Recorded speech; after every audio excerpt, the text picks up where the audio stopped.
ಯಾವಾಗಲೂ ಬ್ರೇಕ್ಫಾಸ್ಟ್ ಏನಪ್ಪ ಮಾಡೋದು, ನಾಳೆ ಲಂಚ್ ಬಾಕ್ಸ್ಗೆ ಏನಪ್ಪ ಮಾಡೋದು ಅಂತ ಯೋಚನೆ ಆಗ್ತಾ ಇದೆಯಾ?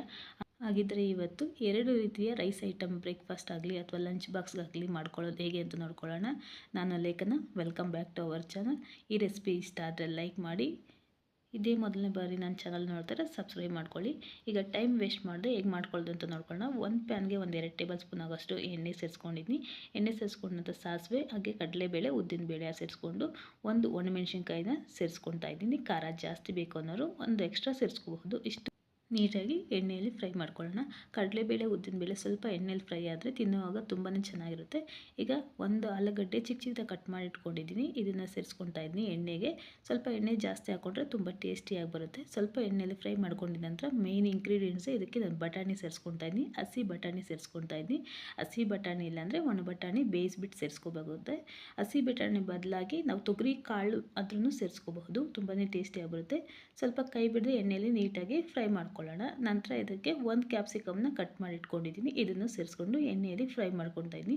ಇದಕ್ಕೆ ಬೇಕಿದ್ರೆ ಬದನೆಕಾಯಿನೂ ಸೇರಿಸ್ಕೋಬಹುದು, ವಾಂಗಿಬಾತ್ ರೀತಿ ಮಾಡ್ಕೋಬಹುದು. ಈಗ ರುಚಿಗೆ ಎಷ್ಟು ಬೇಕೋ ಅಷ್ಟು ಉಪ್ಪನ್ನು ಸೇರಿಸ್ಕೊಳ್ಳೋಣ ಮತ್ತು ನೀಟಾಗಿ ಮಿಕ್ಸ್ ಮಾಡ್ಕೊಳ್ಳೋಣ. ಸ್ವಲ್ಪ ಎಣ್ಣೆಯಲ್ಲೇ ಚೆನ್ನಾಗಿ ಫ್ರೈ ಆದರೆ ಟೇಸ್ಟ್ ತುಂಬಾ ಚೆನ್ನಾಗಿ ಬರುತ್ತೆ. ನೀರಲ್ಲಿ ಬೇಯಿಸ್ಕೊಳ್ಳೋದು ಆ ರೀತಿ ಮಾಡಿದ್ರೆ ಸ್ವಲ್ಪ ಟೇಸ್ಟ್ ವೆರೈಟಿ ಆಗಿರುತ್ತೆ. ಈಗ ನೀಟಾಗಿ ಫ್ರೈ ಮಾಡ್ಕೊಂಡ ನಂತರ ಲಿಡ್ ಕ್ಲೋಸ್ ಮಾಡಿ 1-2 ನಿಮಿಷ ಹಬೆಯಲ್ಲಿ ಚೆನ್ನಾಗಿ ಬೇಯಿಸ್ಕೊಳ್ಳೋಣ. ಸ್ಟವ್ ಸ್ವಲ್ಪ ಲೋ ಫ್ಲೇಮಲ್ಲಿ ಇಟ್ಕೊಂಡು ಹಬೆಯಲ್ಲಿ ಬೇಯಿಸ್ಕೊಂಡ್ರೆ ಬೇಗ ಬಾಯ್ಲ್ ಆಗುತ್ತೆ. ನಂತರ ಲಿಡ್ ಓಪನ್ ಮಾಡಿ ನೀಟಾಗಿ ಮಿಕ್ಸ್ ಮಾಡ್ಕೊಳ್ಳೋಣ. ಈಗ ಸ್ವಲ್ಪ ಚೆನ್ನಾಗಿ ಬೆಂದಿದೆ ಇಲ್ಲ ಅಂತ ಒಂದ್ಸಲ ಚೆಕ್ ಮಾಡ್ಕೊಳ್ಳೋಣ. ಚೆನ್ನಾಗಿ ಬೆಂದಿದೆಯಾದರೆ ನಾವು ಫ್ರೆಶ್ ಆಗಿ ಮಾಡ್ಕೊಂಡಿರೋಂಥ ವಾಂಗಿಬಾತ್ ಪೌಡರ್ನ ಸೇರಿಸ್ಕೊಳ್ಳೋಣ. ಮನೇಲೇ ಫ್ರೆಶ್ ಆಗಿ ಮಾಡ್ಕೊಂಡಿರೋಂಥ ವಾಂಗಿಬಾತ್ ಪೌಡರು ಅಥವಾ ನಾವು ಮಾರ್ಕೆಟಲ್ಲಿ ಸಿಗುವಂಥ ಪೌಡರ್ ಆದರೂ ಬಳಸ್ಕೋಬಹುದು. ಬಟ್ ಮನೆಯಲ್ಲೇ ಮಾಡಿಕೊಂಡ್ರೆ ತುಂಬ ಟೇಸ್ಟ್ ಚೆನ್ನಾಗಿರುತ್ತೆ. ನೀಟಾಗಿ ಮಿಕ್ಸ್ ಮಾಡ್ಕೊಳ್ಳೋಣ. ಇದಕ್ಕೆ ತುಂಬ ಗ್ರೇವಿ ಗಟ್ಟಿ ಆಗಿದೆ ಅಂದರೆ ಸ್ವಲ್ಪ ಮೇಲೆ ನೀರು ಸ್ಪ್ರಿಂಕಲ್ ಮಾಡ್ಕೋಬಹುದು. ನಾನೇನು ಸ್ಪ್ರಿಂಕಲ್ ಮಾಡ್ಕೊತಾ ಇಲ್ಲ. ಈಗ ಬೇಯಿಸಿ ಇಟ್ಕೊಂಡಿರೋಂಥ ಅನ್ನನ ಸೇರಿಸ್ಕೊತಾ ಇದ್ದೀನಿ. ನಮಗೆ ಅಳತೆಗೆ ಎಷ್ಟು ಬೇಕೋ ಅಷ್ಟಕ್ಕೆ ನಾವು ಮಿಕ್ಸ್ ಮಾಡಿಕೊಂಡ್ರೆ ಸಾಕಾಗುತ್ತೆ. ಅಥವಾ ಗೊಜ್ಜು ಎತ್ತಿಟ್ಕೊಂಡು ನಾವು ಬೇಕಿದ್ದಾಗ ಅನ್ನ ಮಿಕ್ಸ್ ಮಾಡಿಕೊಂಡ್ರು ಆ ರೀತಿನೂ ಮಾಡಿಕೊಂಡ್ರು ತುಂಬ ಟೇಸ್ಟಿಯಾಗಿ ಬರುತ್ತೆ. ಈಗ ಪಟಾಪಟ್ ಅಂತ ರೆಡಿಯಾಗಿದೆ ಬಟಾಣಿ ಬಾತ್. ತುಂಬಾ ಟೇಸ್ಟಿಯಾದ ಬಟಾಣಿ ಬಾತ್ ಹೇಗೆ ಮಾಡ್ಕೊಳ್ಳೋದು ಅಂತ ನೋಡಿಕೊಂಡ್ರೆ ಅಲ್ವಾ, ತುಂಬಾ ಈಸಿಯಾಗೂ ಮಾಡ್ಕೋಬಹುದು ಹಾಗೂ ಇನ್ಸ್ಟೆಂಟಾಗೂ ಮಾಡ್ಕೋಬಹುದು. ಅದೇ ರೀತಿ ನಾವು ಮತ್ತೆ ಕ್ಯಾಪ್ಸಿಕಮ್ ರೈಸ್ನ ಮಾಡ್ಕೊಳ್ಳೋಣ. ಈಗ ಈ ಕ್ಯಾಪ್ಸಿಕಮ್ ರೈಸು ಅಷ್ಟೇ ತುಂಬಾ ಟೇಸ್ಟಿಯಾಗಿ ಬರುತ್ತೆ. ಆದರೆ ಫ್ರೆಶ್ ಆಗಿ ಮಸಾಲೆ ಮಾಡಿಕೊಂಡ್ರೆ ಮಾತ್ರ ತುಂಬ ಟೇಸ್ಟಿಯಾಗಿ ಬರೋದು. ನಾವು ಯಾವಾಗಲೂ ಮಾಡಿಟ್ಕೊಂಡು ಅಥವಾ ಮಾರ್ಕೆಟಲ್ಲಿ ಸಿಗೋ ಪೌಡರ್ನ ಯೂಸ್ ಮಾಡಿದ್ರೆ ಅಷ್ಟು ಟೇಸ್ಟಿಯಾಗಿ ಬರೋಲ್ಲ. ಒಂದು ಪ್ಯಾನ್ಗೆ 2-3 ಟೇಬಲ್ ಸ್ಪೂನ್ ಆಗೋಷ್ಟು ಎಣ್ಣೆ ಸೇರಿಸ್ಕೊಂಡಿದ್ದೀನಿ. ಎಣ್ಣೆ ಸ್ವಲ್ಪ ಕಾದ ನಂತರ ಉದ್ದುದ್ದಕ್ಕೂ ಹಚ್ಕೊಂಡಿರೋಂಥ 2 ಈರುಳ್ಳಿನ ಸೇರಿಸ್ಕೊಂಡು ಸ್ವಲ್ಪ ಎಣ್ಣೆಯಲ್ಲಿ ಫ್ರೈ ಮಾಡ್ಕೊಳ್ಳೋಣ. ಈರುಳ್ಳಿ ಫ್ರೈ ಆಗೋಷ್ಟು ಎಣ್ಣೆ ಇದ್ದರೆ ಸಾಕಾಗುತ್ತೆ. ಇದಕ್ಕೂ ಸ್ವಲ್ಪ ಹಸಿ ಬಟಾಣಿನ ಸೇರಿಸ್ಕೊಂಡು ನೀಟಾಗಿ ಮಿಕ್ಸ್ ಮಾಡ್ಕೊತಾ ಇದ್ದೀನಿ. ಹಸಿ ಬಟಾಣಿ ಇಲ್ಲಾಂದರೆ ಸ್ಕಿಪ್ ಮಾಡ್ಕೋಬಹುದು. ಟೇಸ್ಟ್ ಏನು ಡಿಫ್ರೆನ್ಸ್ ಅನಿಸಲ್ಲ. ನಂತರ ಇದಕ್ಕೆ ಕ್ಯಾಪ್ಸಿಕಮ್ ಮೇನ್ ಇಂಗ್ರೀಡಿಯೆಂಟ್ಸ್ ಅಲ್ವಾ, 2 ಕ್ಯಾಪ್ಸಿಕಮ್ನು ಉದ್ದುದ್ದಕ್ಕೂ ಕಟ್ ಮಾಡಿ ಇಟ್ಕೊಂಡಿದ್ದೀನಿ. ಅದನ್ನು ಸೇರಿಸ್ಕೊಂಡು ಸ್ವಲ್ಪ ಎಣ್ಣೆಯಲ್ಲಿ ಚೆನ್ನಾಗಿ ಬಾಡಿಸ್ಕೊಳ್ಳೋಣ. ಚೆನ್ನಾಗಿ ಬಾಡಿಸ್ಕೊಂಡಿದ ನಂತರ ಇದಕ್ಕೂ ಲಿಡ್ ಕ್ಲೋಸ್ ಮಾಡಿ 1-2 ನಿಮಿಷ ಹಬೆಯಲ್ಲಿ ಲೋ ಫ್ಲೇಮಲ್ಲಿ ಇಟ್ಕೊಂಡು ಬೇಯಿಸ್ಕೋಬೇಕಾಗುತ್ತೆ. ಮಧ್ಯದಲ್ಲಿ ಲಿಡ್ ಓಪನ್ ಮಾಡಿ ಮತ್ತು ಮಿಕ್ಸ್ ಮಾಡಿ ಫ್ರೈ ಮಾಡಿ ಮತ್ತು ಲಿಡ್ ಕ್ಲೋಸ್ ಮಾಡಿ 1-2-3 ನಿಮಿಷ ಬೇಯಿಸ್ಕೋಬೇಕಾಗುತ್ತೆ. ಕ್ಯಾಪ್ಸಿಕಮ್ಮು ಮತ್ತು ಈರುಳ್ಳಿ ಆಗಿರೋದ್ರಿಂದ ಸಾಮಾನ್ಯವಾಗಿ ಬೇಗನೆ ಬೇಯುತ್ತೆ. ಮಧ್ಯದಲ್ಲಿ ಸ್ವಲ್ಪ ಮಿಕ್ಸ್ ಮಾಡ್ಕೊಳ್ತಾ ಇರಬೇಕು ಅಷ್ಟೇ. ರುಚಿಗೆ ಎಷ್ಟು ಬೇಕೋ ಅಷ್ಟು ಉಪ್ಪನ್ನು ಸೇರಿಸ್ಕೊಳ್ಳೋಣ. ಈಗ ಇದಕ್ಕೆ ನಂತರ ಒಂದು ಸಲ ಚೆಕ್ ಮಾಡ್ಕೊಳ್ಳೋಣ ಇದು ಬಾಯ್ಲ್ ಆಗಿದೆಯಾ ಇಲ್ಲ ಅಂತ. ಬಾಯ್ಲ್ ಆಗಿಲ್ಲ ಅಂದರೆ ಮತ್ತೆ 1-2 ನಿಮಿಷ ಇಟ್ಟು ಬೇಯಿಸ್ಕೊಳ್ಳೋಣ. ಆದರೆ ಫ್ರೆಶ್ ಆಗಿ ಮಸಾಲೆ ಪೌಡರ್ ಮಾಡ್ಕೋಬೇಕಲ್ಲ. ಪಕ್ಕದಲ್ಲಿ ಒಂದು ಪ್ಯಾನ್ಗೆ 1-2 ಟೇಬಲ್ ಸ್ಪೂನ್ ಆಗೋಷ್ಟು ಕಡಲೆ ಬೀಜ ಸೇರಿಸ್ಕೊತಾ ಇದ್ದೀನಿ.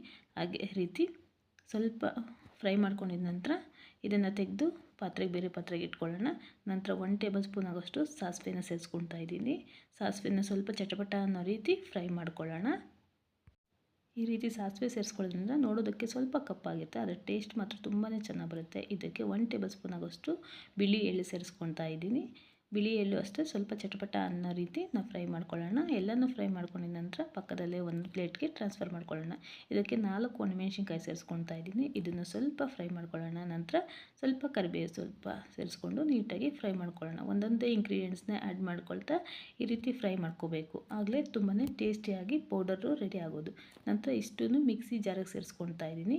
ಮಿಕ್ಸಿ ಜಾರಿಗೆ ಸೇರಿಸ್ಕೊಂಡು ಇದಕ್ಕೆ ಸ್ವಲ್ಪ ಗರಂ ಮಸಾಲ ಪೌಡರ್ನ ಆ್ಯಡ್ ಮಾಡ್ಕೊಳ್ಳೋಣ. ನಂತರ ಸ್ವಲ್ಪ ಅರಿಶಿನ ಪುಡಿನೂ ಸೇರಿಸ್ಕೊತಾ ಇದ್ದೀನಿ. ಇವೆರಡನ್ನೂ ಆ್ಯಡ್ ಮಾಡಿಕೊಂಡು ನಾವು ನೈಸಕ್ಕೆ ಪುಡಿ ಮಾಡ್ಕೊಳ್ಳೋಣ, ಅಥವಾ ಸ್ವಲ್ಪ ತರಿ ಇದ್ರೂ ಪರವಾಗಿಲ್ಲ. ಈ ರೀತಿ ನೀಟಾಗಿ ಗ್ರೈಂಡ್ ಮಾಡಿಕೊಂಡು ಮಸಾಲೆ ಪೌಡರ್ನ ರೆಡಿ ಮಾಡಿ ಪಕ್ಕಕ್ಕೆ ಎತ್ತಿಟ್ಟುಕೊಳ್ಳೋಣ. ಈ ಪೌಡರು ಬೇಕಿದ್ದರೆ ಪಲ್ಯಗಳಿಗೂ ಸೇರಿಸ್ಕೊಂಡು ಮಾಡ್ಕೋಬಹುದು, ತುಂಬಾ ಟೇಸ್ಟಿಯಾಗಿರುತ್ತೆ. ಈಗ ಚೆನ್ನಾಗಿ ಈ ಕಡೆ ಫ್ರೈ ಆಗಿದೆ ಕ್ಯಾಪ್ಸಿಕಮ್ ಮತ್ತು ಈರುಳ್ಳಿ ಎಲ್ಲ. ಫ್ರೈ ಆದ ನಂತರ ನಾವು ಮಾಡಿಟ್ಕೊಂಡಿರೋಂಥ ಪೌಡರ್ನ ಆ್ಯಡ್ ಮಾಡ್ಕೊಳ್ಳೋಣ. ನಮಗೆ ಎಷ್ಟು ಬೇಕೋ ಅಷ್ಟು ಪೌಡರ್ನ ಆ್ಯಡ್ ಮಾಡಿಕೊಂಡ್ರೆ ಸಾಕು. ನಾನು ಇಲ್ಲಿ ಒಂದು 2 ಟೇಬಲ್ ಸ್ಪೂನ್ ಆಗೋಷ್ಟು ಸೇರಿಸ್ಕೊಳ್ತೀನಿ. ಮತ್ತು ಬೇಕಿದ್ದರೆ ನಾವು ಈ ಪೌಡರ್ನ ಎತ್ತಿಟ್ಕೊಂಡು ಯಾವಾಗ ಬೇಕಂದರೆ ಆವಾಗ ಮಾಡ್ಕೋಬಹುದು. ನೀಟಾಗಿ ಮಿಕ್ಸ್ ಮಾಡ್ಕೊಳ್ಳೋಣ ಚೆನ್ನಾಗಿ. ಇದಕ್ಕೂ ಅಷ್ಟೇ ಜಾಸ್ತಿ ನೀರು ಆ್ಯಡ್ ಮಾಡಿ ಬಂದುಬೇಡ, ಸ್ವಲ್ಪ ಬೇಕಿದ್ದರೆ ಮೇಲೆ ಸ್ಪ್ರಿಂಕಲ್ ಮಾಡಿಕೊಂಡ್ರೆ ಸಾಕಾಗುತ್ತೆ. ಆವಾಗ ಗ್ರೇವಿ ನೀಟಾಗಿ ರೆಡಿಯಾಗಿರುತ್ತೆ. ಇದಕ್ಕೆ ನಾವು ಒಣಮೆಣ್ಸಿನ್ಕಾಯಿ ಹಾಕ್ಕೊಂಡಿದ್ರೆ, ಗರಂ ಮಸಾಲ ಹಾಕ್ಕೊಂಡಿದ್ರೆ ಸ್ವಲ್ಪ ಖಾರ ಅನಿಸುತ್ತೆ, ಸ್ವಲ್ಪ ಘಾಟ್ ಅನಿಸುತ್ತೆ. ಇಷ್ಟಪಡೋರು ಸ್ವಲ್ಪ ಸ್ಪೈಸಿ ಆಗಿರಬೇಕು ಅನ್ನೋರು ಅದೇ ರೀತಿ ನಾವು ಯೂಸ್ ಮಾಡ್ಕೋಬಹುದು. ನಾನು 1 ಟೇಬಲ್ ಸ್ಪೂನ್ ಆಗೋಷ್ಟು ನೀರನ್ನ ಸೇರಿಸ್ಕೊಂಡು ಸ್ವಲ್ಪ ಚೆನ್ನಾಗಿ ಮಿಕ್ಸ್ ಮಾಡ್ಕೊತಾ ಇದ್ದೀನಿ. ಸ್ವಲ್ಪ ಗಟ್ಟಿಯಾದ ನಂತರ ಇದಕ್ಕೆ ನಾವು ಬೇಯಿಸಿಟ್ಕೊಂಡಿರೋಂಥ ರೈಸ್ನ ಸೇರಿಸ್ಕೊಳ್ಳೋಣ. ರೈಸ್ ಒಂದು ಮಾಡಿಟ್ಕೊಂಡ್ರೆ ಸಾಕು, ನಾವು ಇನ್ಸ್ಟೆಂಟಾಗಿ ಬೇಗನೆ ಮಾಡ್ಕೋಬಹುದು. ಈ ರೀತಿ 2 ರೆಸಿಪಿಗಳು ಅಷ್ಟೇ ಚೆನ್ನಾಗಿ ನೀಟಾಗಿ ಮಿಕ್ಸ್ ಮಾಡ್ಕೊಳ್ಳೋಣ. ಈ 2 ರೆಸಿಪೀಸು ಅಷ್ಟೇ ತುಂಬಾ ಟೇಸ್ಟಿಯಾಗಿ ಬರುತ್ತೆ. ಒಂದ್ಸಲ ಟ್ರೈ ಮಾಡಿ ನೋಡಿರಿ.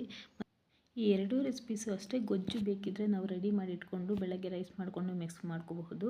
ನಾವೆಲ್ಲರೂ ಹೊರಗಡೆ ಹೋಗಬೇಕು, ಅರ್ಜೆಂಟಾಗಿ ಮಾಡಬೇಕು ಅನ್ನುವಾಗ ನಾವು ಗ್ರೇವಿ ರೆಡಿ ಮಾಡಿ ಇಟ್ಕೊಂಡಿದ್ರೆ ನಾವು ಯಾವಾಗ ಬೇಕೋ ಆವಾಗ ಮಿಕ್ಸ್ ಮಾಡ್ಕೋಬಹುದು. ಈ ರೆಸಿಪಿ ಇಷ್ಟ ಆದರೆ ಲೈಕ್ ಮಾಡಿ, ಇನ್ನಷ್ಟು ಜನರಿಗೆ ಶೇರ್ ಮಾಡಿ. ಇದೇ ರೀತಿ ನನ್ನ ಚಾನಲಲ್ಲಿ ಹೊಸ ರೆಸಿಪೀಸ್ಗಳು ಬೇಕು ಅಂದರೆ ಕಮೆಂಟ್ ಮಾಡಿ ತಿಳಿಸಿ. ಸಬ್ಸ್ಕ್ರೈಬ್ ಮಾಡ್ಕೊಂಡು ನೋಡಿ ಅಂತ ಹೇಳ್ತೀನಿ. Thank you for watching.